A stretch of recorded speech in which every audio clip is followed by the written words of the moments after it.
La pasada semana escuchábamos al doctor y al juez Rivadeneira justamente en la explicación del por qué le daba libertad y hacía referencia al doctor Iván Perales, que era en su tiempo el abogado de este brasileño. Él está con nosotros para aclararnos cuál era la figura, cuál fue su papel en todo esto.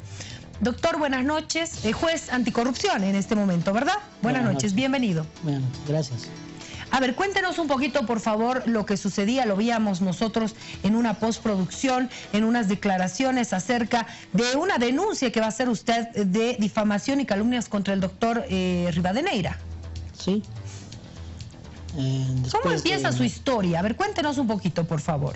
No, yo me sorprendo el día viernes cuando un periodista me pregunta cuál era mi opinión sobre las declaraciones del doctor Fernando Rivadeneira sobre mi participación en el caso de Santa Cruz. Yo me sorprendo, ahí me entero recién que el juez Fernando Rivadeneira me había mencionado a mí, supuestamente porque yo habría ocultado información de los antecedentes del ciudadano brasileño y que producto de este acto de ocultar información, él hubiera dado la cesación a la detención preventiva. Mi reacción realmente fue de sorpresa porque realmente me dejó totalmente sorprendido. Y ya después, revisando, analizando, pensando, hemos tomado la decisión de presentar la demanda por difamación e injuria, porque él sabía, conoce que yo no participé de modo alguno en la cesación del súbdito brasileño. ¿Usted fue o no abogado de Antonio da Silva? Mi participación fue la firma de un memorial. ¿Como abogado? Como abogado. Eso fue en julio del 2016. ¿Ya? ¿Quién se lo pide? Viene una señora afirmando ser la esposa del súbdito brasileño y me dice: doctor, me han recomendado a su persona, ha venido con una tarjeta, no sé quién le daría, tampoco me dice quién le ha recomendado. La esposa. La esposa, ya. Ella se identifica como la esposa. Y me pide por favor que se lo vaya a ver el proceso de su esposo, que había sido trasladado desde el Beni a La Paz, y que ya llevaba más de 2 años sin que exista ningún tipo de movimiento en su caso. Eso es lo que me dice ella, no existe más movimiento. Lo sacan del penal, lo llevan a una audiencia que nunca se lleva, siempre se suspende. Véamelo por favor, yo soy de la ciudad de Santa Cruz, no tengo a nadie aquí, no tenemos familiares. ¿Ya? Yo ante eso todavía ni siquiera tuve contacto, más nada, no tenía más información más que su nombre y el nombre del proceso.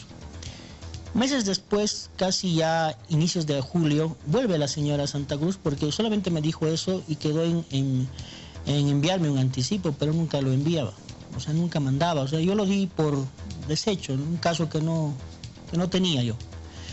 A principios de julio del 2016 viene nuevamente la señora y me dice que por favor se lo vaya a ver nada más. Entonces yo voy al juzgado y lo encuentro en el juzgado 5º de instrucción de La Paz. Cuando yo pregunto por el caso, nadie sabía dónde estaba. Me piden que por favor vuelva mañana o pasado, que me lo iban a buscar. ¿Usted se presentó como abogado del señor Antonio da Silva? Sí, yo quiero decir, voy a ser su abogado, les digo, pero necesito leer, no sé cuál es el caso, por qué lo acusan, de qué lo acusan, cuánto tiempo. O sea, la esposa no le contó todo el antecedente. No, me dijo, como repito, que su esposo estaba casi 2 años en La Paz y que no había movimiento. Pero doctor, ¿mínimamente no le preguntó de qué lo acusan a su esposo? No, ella me dijo, lo han trasladado del Beni a La Paz.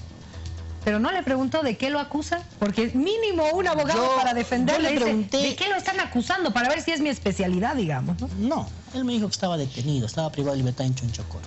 Pero no le dijo nunca. No me dijo el delito específicamente, porque me dijo, no conozco yo de estas cosas, no entiendo. No tiene por lo menos una copia, yo le dije, una copia, algo, de la demanda, la imputación, usted, no tengo nada. Supuestamente lo había conocido ya en el penal al señor este. Entonces, yo voy. Ya. Y después de revisar, me dan un legajo de este grosor, será. Me dan unas hojitas. Y me dice, doctor, está dividido. le prestaré esto que tenemos, y el otro, que era otro tanto, está dividido porque nos han enviado en partes desde el B. Y ahí lo que más primaba eran audiencias suspendidas de audiencia conclusiva. ¿No había parte del cuaderno de investigaciones? ¿No había nada? No había. Estaba separado. Solo las audiencias suspendidas. Suspendidas, había una, si más no recuerdo, había la acusación. ¿Cuál era la acusación? La acusación establecía por lesiones graves y leves y tentativa de asesinato. Bueno, ahí ya sabía usted que era sospechoso de tentativa de asesinato. Yo leo. Y en la relación de hechos indica que había habido un forcejeo con un policía, que el forcejeo supuestamente el policía, bueno, la imputación de la acusación señalaba que había intentado utilizar un arma y por eso le ponen como tentativa de asesinato. Es decir, que no llegó a causar el hecho. Eso es lo único que había en el expediente. Pero yo ya estaba empezando a hacer trámites para mi designación. ¿Como juez anticorrupción? Como juez. Entonces, la señora me dice, doctor, ¿usted ha revisado? Sí, es poco, le vuelvo a contar que solamente hay un poco, que no hay más antecedentes, que no se tiene, pero de que evidentemente ya estaba más de casi 30 meses en detención preventiva sin que se lleve a cabo la audiencia conclusiva. Entonces le digo, lo que corresponde conforme a la ley, nadie puede estar más de 24 meses sin sentencia. Entonces aquí hay evidente retardación de justicia, dilación. Entonces corresponde que el juez le conceda la cesación, más aún cuando el delito principal es de lesiones leves y graves. La tentativa de asesinato lo habían señalado en una especie de agravamiento, o sea, el hecho principal señalaba que había una pelea con un policía que lo habían hecho, pero el fiscal decide también añadirle tentativa de asesinato. O sea, eso no era lo más grave, digamos. Por lo menos no menciona que ha habido una especie de en acusación que sea el principal, porque si es tentativa de asesinato, lesiones graves y leves tendría que absorberse, ¿no? Simplemente tentativa de asesinato, porque se entiende que producto de la tentativa se causó lesiones. Después de que le explica todo eso a la esposa, ¿qué sucede? Ella me dice que por favor pida la cesación. Yo le explico, mire señora, lo que yo puedo hacer es tal vez presentárselo al memorial, pero yo no creo que pueda llevar a cabo. No creo, porque yo ya no voy a seguir siendo abogado en el ejercicio libre. Y mi única actuación en ese proceso del juzgado quinto de instrucción fue presentar ese memorial, donde no digo desvirtúo prueba, riesgo procesal de fuga. Lo único que le digo al juez, señor juez, de la revisión de Obrador se evidencia que está más de 30 meses en detención preventiva sin que se lleve a cabo la audiencia conclusiva. Y por lo tanto la jurisprudencia constitucional ha establecido que nadie puede estar más de 24 meses sin tener una sentencia ejecutoria. Eso es lo único. Después de eso, el 5 de agosto, el 5 de agosto me designan juez y yo me desligo de todo. Yo en ese tiempo yo tenía casi más de 80 procesos, en algunos di pases, en algunos los dejé sin presentar, me llamaban, les decía yo ya no soy, búsquese un abogado, me pedían algún tipo de opinión, les decía no, ya no puedo, soy abogado. Es decir, yo de este caso ya me olvidé, es más, ya no tuve contacto más. Ahora, doctor, yo no sé cómo funciona el tema de lo legal, lo ético y demás dentro del mundo del derecho, pero ¿le parece correcto presentar solo un memorial sabiendo que usted ya estaba por ser posesionado como juez anticorrupción en un caso tan delicado? Porque si dice tentativa de asesinato, ¿no? O sea, llama la atención, no sé, pues hasta por curiosidad, es decir, debe ser pues grave, ¿no? Algo ha debido pasar, por lo menos denme el cuaderno de investigaciones, ¿no? ¿Fue muy a la ligera el memorial? Fue más un memorial técnico, porque, repito, no tenía elementos, no tenía conocimiento total. O sea, no sabía que estaba pidiendo la libertad de un delincuente. No había antecedentes. O sea, no había eso de decir, no, es más, la resolución de Guayamerín lo habían remitido a él junto con el proceso. Pero no estaba todo el cuaderno, o sea, no estaban todos los cuerpos ahí. No, era así este grosor. Ya, y no correspondía mejor pedir todos y estar bien seguros de lo que estamos pidiendo, que, bueno, ¿sabe qué, señora? Le ayudo, tome, aquí está, a ver, ojalá le den la libertad. No, no era ojalá. Era técnicamente, jurídicamente factible. ¿Pero le parece ético eso, doctor? Sin conocer al 100% el caso, pedir la libertad de una persona sin conocer 100%, acaba de decirme que solo leyó una partecita. Cuando uno pide cesación, no está resolviendo el fondo. Es decir, no se está estableciendo la culpabilidad o inocencia de una persona. Cuando uno interpone una solicitud de cesación, más aún cuando se plantea por transcurso del tiempo, le está diciendo al órgano represor, que es el Estado boliviano, que por su negligencia, al no resolver un proceso durante más de 30 meses, por jurisprudencia constitucional, por el Código de Procedimiento Penal, correspondía a la cesación de la detención preventiva. Ahora, de que él esté sindicado de un delito de tentativa de asesinato, eso estaba en la esfera de la presunción y no estaba condenado, no había sentencia ejecutorial que afirme que él evidentemente era culpable. Lo único que se estaba planteando era que, estando 30 meses, no siendo culpa de él porque él está privado de libertad, correspondía, se le otorgue medidas menos gravosas que la detención preventiva. Ahora, ¿quién determina esas medidas menos gravosas? Es el juez.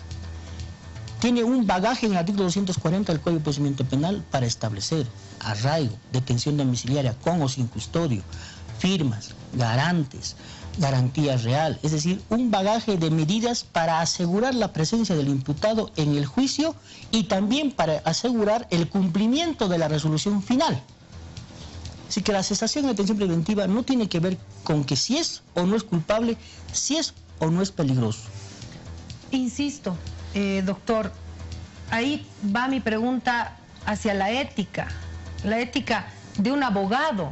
Cuando recibe un caso, nombre, apellido, de qué lo acusan, por qué, para qué, qué sucedió, cuáles fueron los hechos y por qué lo trajeron acá, todo. Y decir, bueno, señor, sí me hago cargo del caso, le firmo el memorial, pero usted, doctor, no hizo eso. O sea, fue, revisó lo que encontró, sí, y le dio un memorial a la señora para que pida la detención. Ahora, la pregunta es, después de lo que ha pasado en Santa Cruz, ¿usted no siente que algo estuvo mal? ¿De que usted colaboró en liberar a este sujeto? No. No colaboré porque yo no participé en la audiencia de cesación. Pero en base a su memorial se da esta audiencia, ¿o me equivoco? ¿O había otro memorial? Desconozco. Sería especular.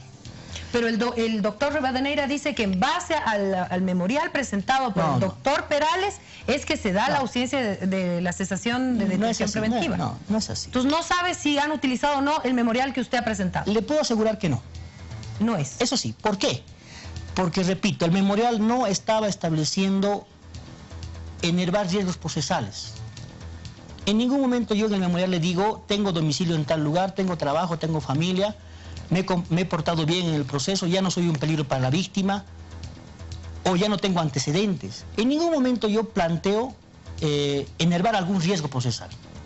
Lo único que le digo al juez, señor juez, han pasado 30 meses sin que usted resuelva su situación jurídica. Entonces, el Tribunal Constitucional ha establecido que una vez que pasan más del plazo legal, se debe conceder con medidas sustitutivas.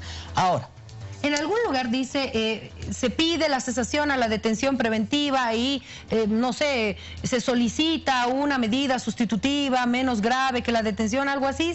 Yo no soy abogada, pero me estoy inventando. ¿Se pone algo así en el memorial? No, solamente se pide la cesación y la aplicación de medidas sustitutivas. Ah, entonces se ha pedido la cesación a la detención preventiva. Claro, se pide. Efecto de la dilación se pide. Ahora, esta petición escrita no es que la recibe el juez y por la lectura de mi memorial le da la libertad. No. Tiene que analizarlo. No, lo que pasa es que el juez ante ese memorial debe señalar día y hora de audiencia de cesación. ¿Para qué? Para que el señor fiscal, la víctima querellante que está al otro lado, escuche los fundamentos de la defensa oral en audiencia y la prueba que pueda producir para enervar los riesgos procesales que supuestamente le han determinado su detención preventiva.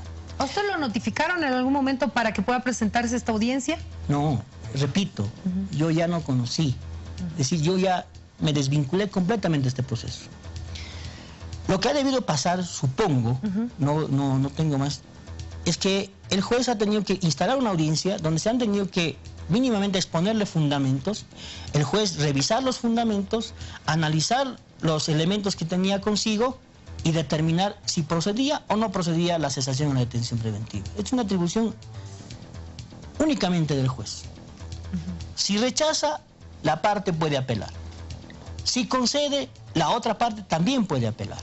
Es decir, no es que el juez decide inmediatamente se ejecuta. Sí, hay un recurso de apelación de medida cautelar conforme al artículo 251. Lo que llama la atención es que el doctor Rivadeneira, el juez Rivadeneira, lo nombra a usted como abogado de él. Por eso. Eso es lo que más me ha llevado a mí a reafirmar que mi persona no participó en la audiencia de cesación, porque él da a entender que yo en mi condición de abogado hubiera participado en la audiencia y en la misma audiencia yo hubiera ocultado que él tenía antecedentes, lo cual es falso. ¿Por qué? El juez quinto de instrucción se excusa del caso y lo remite al sexto, donde está el doctor Fernando Rivadeneira. El doctor Rivadeneira recibe el proceso y le devuelve al juzgado quinto. ¿Por qué le devuelve? Le dice que es de conocimiento público que el doctor Iván Perales Fonseca es juez de un tribunal de sentencia. Por lo tanto, le dice, ya no hay causal de su excusa. Por lo tanto, usted debe continuar con el proceso. Porque lo que usted menciona como causal de excusa ya no existe. Por tanto, él mismo reconoce que yo ya no soy abogado del brasileño. Sin embargo, cuando lo entrevistan el día viernes, dice, sorprende que el doctor Iván Perales haya ocultado información de que estaba patrocinando a un prontuariado en Brasil, cuando yo ni siquiera me acerqué siquiera a las puertas del juzgado sexto a preguntar el caso. Después de esto, doctor, ¿qué aprendió?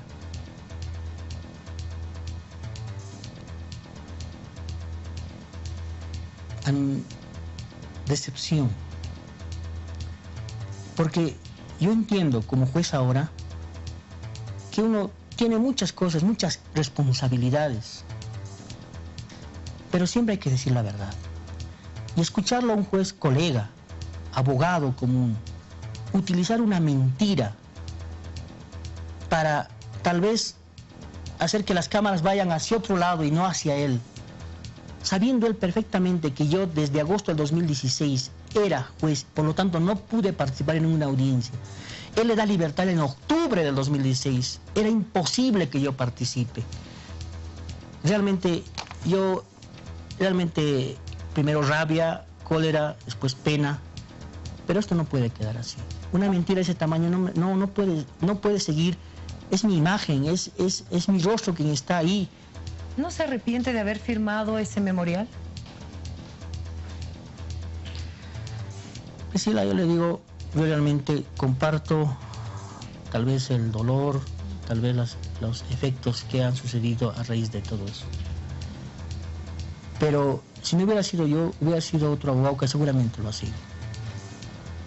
Nadie es adivino, nadie puede pensar, porque yo he visto el sufrimiento de las personas privadas de libertad en los penales. Se sufre, se llora, están abandonados por su familia por nada. Jamás nadie puede pensar, y lo digo así con sinceridad, que alguien va a salir a cometer un delito. Alguien va a salir a hacer tanto daño. Y si en algo debo tal vez asumir, bien, pido perdón por haber firmado un memorial, una hoja.